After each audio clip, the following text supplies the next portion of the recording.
I missed the bus after staying late at my shift. It was the last bus for the night, which meant I had to walk home in the dark. It wasn't a particularly dangerous city to walk through at night as long as you kept to yourself and avoided the drunks and homeless people. Not saying I have anything against homeless people, but a lot of them around here have mental issues, so it's best to not engage. Like I said, as long as you keep your head down and keep walking, it's pretty safe. Still, I wasn't too keen about walking home in the dark. I was never a fan of the dark. The streets and sidewalks are pretty well lit, but the reduced visibility creeps me out. As soon as I stepped out into the night, I felt like something was off. I chalked it up to my, some might say, irrational fear of the dark. After this experience, I definitely have a word to say to those people. I had to walk 2.5 miles to get to my apartment. I thought about calling a friend to pick me up, but it was late and I thought I could make it just fine. There weren't many people out at this hour. It was a Friday night, but there seemed to be a lot less traffic on both the streets and the sidewalks. It was strange to say the least. I was about a mile into my walk when I was approached by what I assumed to be a homeless man. He was unkempt and dirty. He smelled like booze and body odor. I kept my head down and walked past him, but he tried to stop me. He rambled on about the end of days and how the dark angels have come down from the sky. It was insane, but pretty typical of someone suffering from a mental disorder. That's how a lot of these people actually end up homeless. It's a pretty sad situation. I tried to walk around the man, but he stopped me. He asked where I was going. I told him I was just walking. I didn't want to tell him I was going home in case he tried to follow me to my apartment. He just looked at me and said, "I wouldn't keep on down this road if I were you. Wherever you're going, go around. Don't go straight. One of the dark angels is down that way. You don't want to meet him." I said okay, just to get him to leave me alone. He seemed happy with my answer and let me go. I thought he was just another crazy person, so I continued on down the street. But as I did, I couldn't shake his warning. I didn't believe in the end of days, nor did I believe in angels, dark or light. But I felt like there was more to what the man was saying, and as I walked, I felt an impending sense of doom. At the time, I thought it was just from the strange experience I had with the man moments prior, but looking back, I knew something was out there. It's interesting. I hear that in a lot of stories like mine, that the person just knew something was wrong. They don't have any reason for it, but they knew. And I knew, however crazy he sounded, the man wasn't lying to me. There was a monster out there, and in about 2 more blocks, I was about to come face to face with it. At first, I thought it was the streetlights flickering, but that wasn't the case at all. They looked like they were flickering, but that was only because something was flying in front of them, interrupting the stream of light. I realized that when the lights near me flickered for the 3rd time, and I felt a sudden gust of wind on an otherwise calm night. I looked up for a bird, but I didn't see anything. The creature was deathly silent. A light directly over my head flickered, and it was finally close enough for me to hear it. I looked up, and the creature was massive. I didn't get a good look at it then, but I saw it come down and land in the alley opposite me. Its feathers were dark and difficult to see in the shadows. It was maybe about 2.5 to 3 feet tall. I thought it was a giant bird of some sort. It appeared to be taking food out of the dumpster. There was a restaurant just around the corner, and they usually dumped all their food at the end of the night. I pulled out my phone and turned the flashlight on to try to get a better view of the creature. And that's when it stood up. The creature had been crouching over when I first saw it. Standing T had to be about 6 feet tall. I know this is going to sound crazy, but it was the shape of a man. Its body was covered in feathers, and it had wings attached to its arms. I couldn't make out its face against the shadow, but I could see its eyes. They were a yellow-amber color, and they reflected the light from my phone like a cat's eyes do. The creature started walking toward me. I pulled out the pepper spray I had in my back and told it that I would spray it if it got any closer, but it seemed unbothered. It took a few more steps towards me and then opened its wings and flew right over my head and out towards the street again. I ran the rest of the way home. I didn't know what to think. The next week at work, I looked everywhere for that man I had met on the street. I wanted to talk to him, if only to confirm that the creature was real. I don't know of anyone else in the area who had seen it, but I know it was real.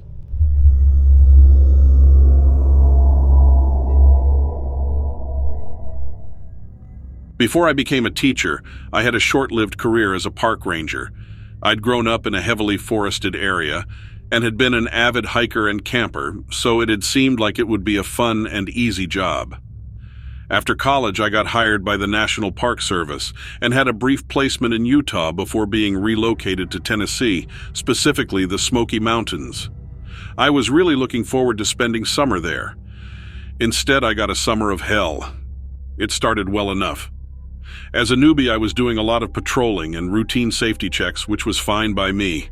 I got to roam around the gigantic park, sometimes going hours without seeing anyone. And then, a few weeks into the job, I got the first weird call. A family had called in and reported animal tracks all around their site. It wasn't a big deal. All parks have some wildlife. But when I got there, I was sure one of the other rangers was messing with me. I thought that it was a hazing kind of thing. There were tracks, but they were really weird. They definitely weren't canine or bear. They were humanish in shape, but huge, and with claws on the ends.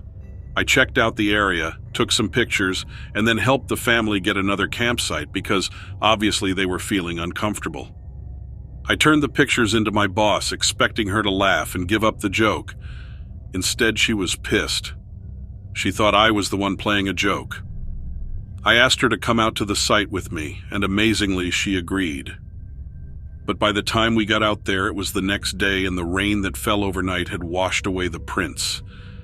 2 weeks later, I got another call. This one was worse. The campsite was completely trashed. The tents were shredded and everything destroyed. Luckily, the campers weren't there at the time, but they'd returned after a hike to total devastation. This camp was in a grassy area, so there weren't any footprints, but I did find some light brown tufts of fur on the ground. This time, my boss saw the destruction herself, but she marked it as a bear attack.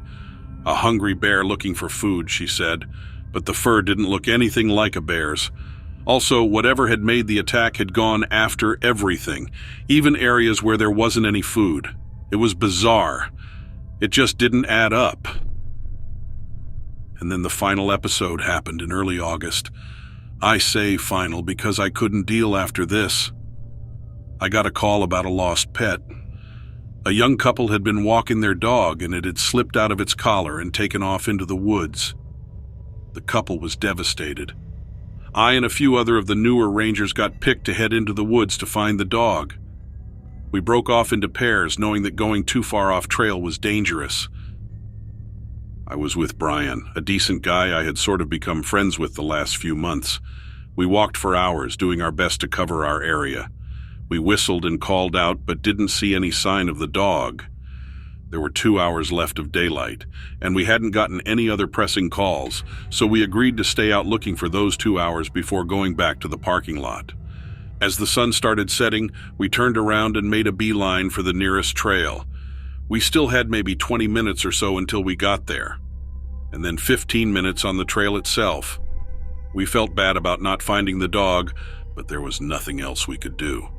Halfway to the trail, we started hearing the noises, growling sounds, a low howl.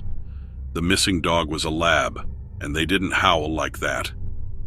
Alarmed, we grabbed our bear spray, although it sounded more like a wolf. It was almost dusk, so inside the forest it was getting difficult to see. We looked around, but couldn't identify the source of the sounds. We kept walking, hoping to leave whatever it was far behind. At the same time, Brian and I noticed the tree. It looked like it had been mauled. Huge scratch marks and missing branches, not unlike what a bear will do. I pulled out my flashlight and looked around the base of the tree. There were footprints, but they weren't bear. Just like the ones I had seen months ago, they were huge and humanoid, claws at the end, and narrower. This time, though, someone else saw them. Brian's eyes got huge and he started swearing. We were suddenly very aware that we were alone in the forest, nearly at night, and still very far away from help. We picked up our pace, going as quickly as we could in the twilight. We kept hearing the crashing and grunting sounds, but kept moving. Twice I saw a dark shape run past, but the trees made it impossible to see what it was. It was large and tall, which was concerning. It wasn't low to the ground like a bear. We were nearly running as we approached the trail, or where we thought the trail was. We had to be within yards of it when the creature barreled out of the woods and crashed right into us. I had a glimpse of a dog-like face before it knocked me into Brian, and we went tumbling down the slope together. We rolled for seconds before hitting a tree. I grabbed a large branch for a weapon, and we limped out of the forest, bruised and sore. It was well past dark by the time we got to the parking lot. The other rangers were waiting for us, worried that we were so late. Under the lights, they could see that we were scraped up, and we explained what happened. Before they could even respond, I showed them the shallow claw marks through my shoulder where the creature had hit me. I told them that it was some kind of wolf or dog, walking upright, because I had no idea how else to describe it. Even though I had Brian backing me up, no one believed us. My boss was upset at me again and threatened to reassign me. Instead, I quit. I'd had enough of whatever the heck was going on out there, and coincidentally, that dog was never found.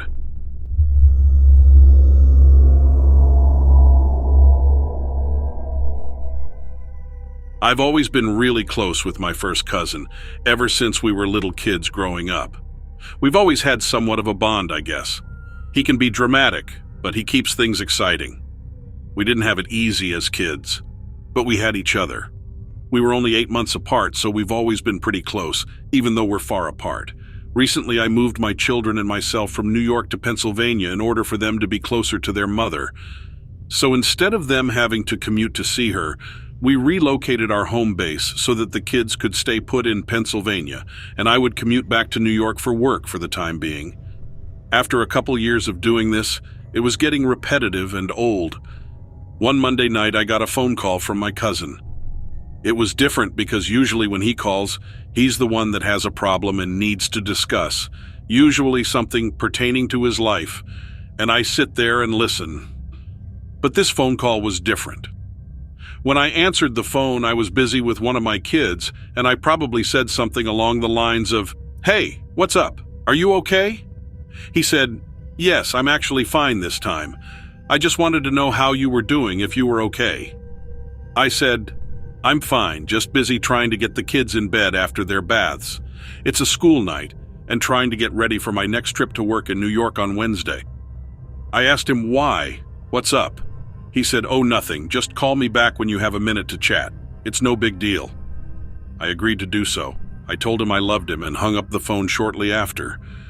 That Wednesday, after the kids went to their mom's house, I departed Pennsylvania for New York as usual to go to work for 3 days while my children were with their mother. I had forgotten to call my cousin back and see what his concerns were. So I was now en route, traveling through the city. Actually, it was after I had passed the city, and I was on the parkways heading toward eastern Long Island. I had a near-death experience, so to speak. Long story short, I had almost gotten into a car accident. And within a matter of 3 to 5 seconds prior to this near accident, I saw my life flash before my eyes and knew that this was going to be the end. This was it. I was about to die in this car accident, and my kids were no longer going to have a father. Somehow, by the grace of God and my guardian angels and whatever else was watching over me that night, I had been able to do some stuntman driving car maneuvers that managed to allow me to avoid hitting the car that had just cut me off and also avoid hitting the other cars that were traveling alongside me in traffic. And after I had done this crazy stunt move in my old beat-up 200,000-mile 2003 GMC, I realized that I was still driving on the parkway and somehow not dead. I took a long while to shake it off. I drove another mile or two and then had to pull over because it was overwhelming. There was no way I should have been alive. And somehow I was. I grabbed my necklace, which carries my grandfather's keychain with his initials engraved on it, and my grandmother's gold cross, and kissed them relentlessly, giving thanks. Eventually, I was able to continue driving on to work. I was blown away. I was unable to talk about it for days. It was just too astonishing, and I wasn't even really able to comprehend how that happened, or what force had been protecting me, or why I was still alive. I just knew I was grateful. And there were definitely angels watching over me that evening. So, after I finished my 3 days of work and returned back to Pennsylvania, I was sitting with my children once again doing something when my phone rang. Again, it was my cousin calling, and I realized I had never called him back. So I answered the phone and said, "Hello, sorry I never called you back," and asked what he wanted to talk to me about. After he was done making sure that I was okay, he continued to tell me about a dream that he had had. Now, this dream that he had had was prior to my leaving for my last New York trip, and having had my near-death, close encounter car accident experience, or whatever you want to call it, and me nor him ever having told anybody about it. He described my near accident to me in every detail except that he was in the car with me when it was happening. In his dream, that he had had the week prior to my last trip north for work. I couldn't believe the words that were coming out of his mouth. He said that in his dream he and I were driving. Somebody pulled out in front of us. We knew that we were going to smash into the back of him, that we looked at each other and said, "Oh no," and continued to crash into the back of the car, causing all of the traffic around us to crash as well, and cause a multi-car pileup in which we both and many others had died. He had described my close encounter car accident to a T. It was like in his dream he had left his astral body or something and was with me in the car while I was driving, and somehow had prevented it from happening. But this was prior to it happening, as if some kind of a warning, which made him want to reach out to me to make sure I was all right. Somehow he had a premonition dream about what was going to happen to me, but he was with me during the time and was able to prevent it from happening, somehow. I can't really wrap my mind around it fully still. It's so hard to comprehend, but I was mind blown. I always knew we had a bond, but this is on a whole new level. I am beyond grateful that I am still here with my children, for whatever reasons. I definitely had some guardian angels that night, and maybe the love and protection of my still living, lucid dreaming with astral projection cousin too. The world is way weirder and more mysterious than we know it to be, that's for sure. I count my blessings.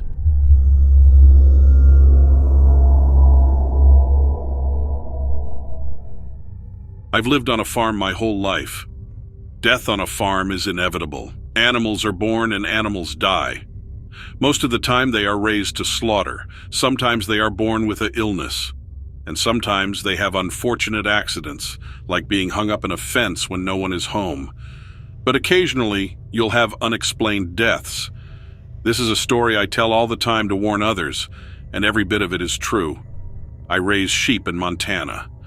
My spouse and I bought a piece of land with lots of room to grow our family and our business. There was a nice-sized house and a barn already on it. We built fencing in order to keep predators out. Once we started buying animals at the local farm swaps, we just couldn't seem to stop. It started with sheep in pairs, different breeds, and that just meant more fencing. Then we had to get chickens. We built a small chicken coop that connected to the barn. The chickens could roam the yard all day, but they always seemed to put themselves to bed at night. All we had to do was go out and close up the little door when it got dark. Being that we seemed to spend a lot of our weekend mornings at the farm swaps, we got to know a lot of our neighbors. Most of them raised animals too, and they would tell birth stories, funny stories, and warn each other when predators seemed to be out and about. We beefed up our security by purchasing a puppy we hoped would help protect our livestock as it grew up. He was a Great Pyrenees, and if you know anything about them, it's that they get huge. We named him Tuck. My spouse and I spoiled Tuck rotten, and he went everywhere with us. He loved riding in the truck. When he got big enough, he would jump up in the truck bed hoping we would take him for a ride. I started leaving the tailgate down because it's a lifted truck and pretty high up. One summer it got so unseasonably hot that our chickens started falling over from too much heat. They were passing out and we lost one to dehydration. We bought them a fan and some misters, but like I said, they roamed most of the time. It was a Monday when we lost the first one. By Thursday, we were down to just 10 from our original 15. Some of them didn't come home at night, and we feared they died from the heat somewhere. Friday, we woke up and discovered that we'd forgotten to close the hatch for the chicken coop. A few were roaming around in the yard already. We let Tuck out as we went to do morning chores, and he ran to the coop and began frantically barking. When we went to see what was going on, and as we got closer, we saw feathers and bits of something all around the little building. Tuck started whining and ran away. There was a chicken torn to shreds beside the coop door. It was a horrible sight. What was left of the bird was mangled. My spouse had never seen anything like it. Unfortunately, I had. My guess was a coyote or wolf had gotten its head in the door. This poor girl was probably the unlucky one, close enough to the opening to be grabbed. That was until we made a discovery the following night. It was about 10:30, and Tuck started pacing by the glass sliding door. He was whining and then began howling, so I grabbed the shotgun and he and I went out into the night. My spouse followed with a flashlight. The chicken coop is a good 100 yards from the back of the house. Tuck took off like a shot towards it and wouldn't listen when I called him back. We heard him growling, and it sounded like he was fighting with something. By the time we got to the coop, Tuck had already chased off whatever the predator was. He sniffed around some and headed around the corner to the barn. One of our sheep started screaming. We followed Tuck. He must have triggered the motion lights, and that's when we saw it. It was gray, and it stood nearly 7 feet tall on 2 legs. Its face was something like a wolf with a long nose. Its chest was broad and rippled with muscles, and it was standing upright.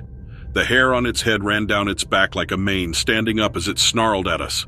The whole barn reeked of wet dog, overpowering the smell of the livestock. I raised my shotgun at it. That's when Tuck launched at it. I couldn't stop him. It tossed the 146-pound dog like he weighed nothing and let out a guttural growl. I took a shot, but I was shaking so badly I missed.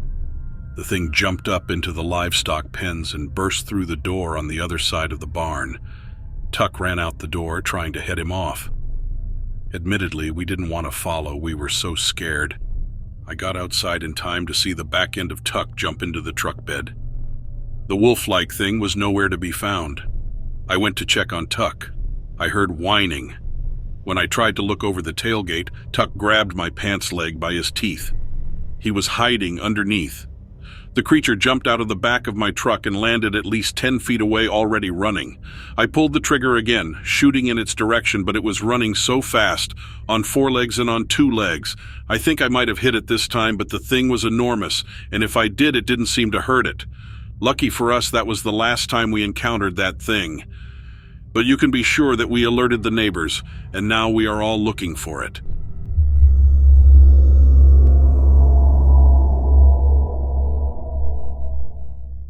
I have always been a nature enthusiast and adventurer, constantly seeking new experiences outdoors.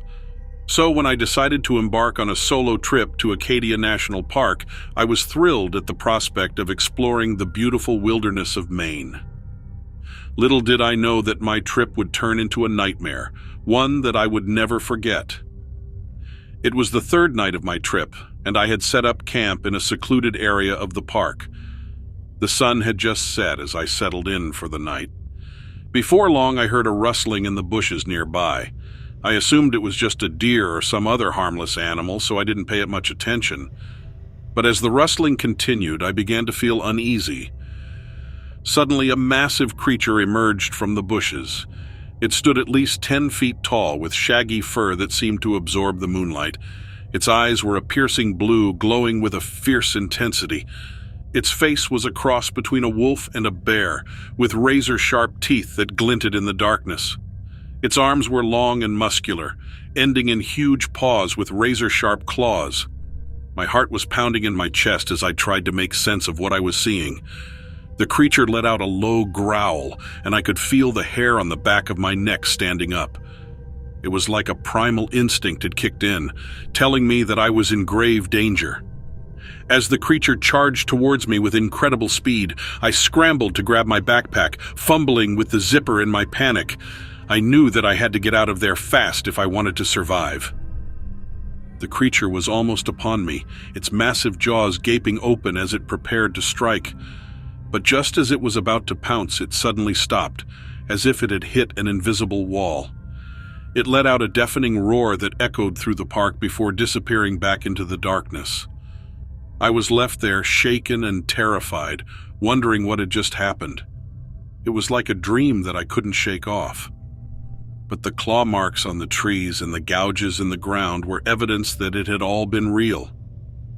Over the next few days, I tried to make sense of what I had seen. I talked to rangers and other hikers, hoping for some kind of explanation. Some said that it was a mystical creature from legend passed down from Native American folklore, while others insisted that it was a real creature that roamed the wilderness. As for me, I knew that I had encountered something that was beyond my understanding. It was a creature that was both terrifying and awe-inspiring, a testament to the raw power of nature. And while I will never forget the fear that I felt that night in Acadia National Park, I will always cherish the memory of that incredible experience.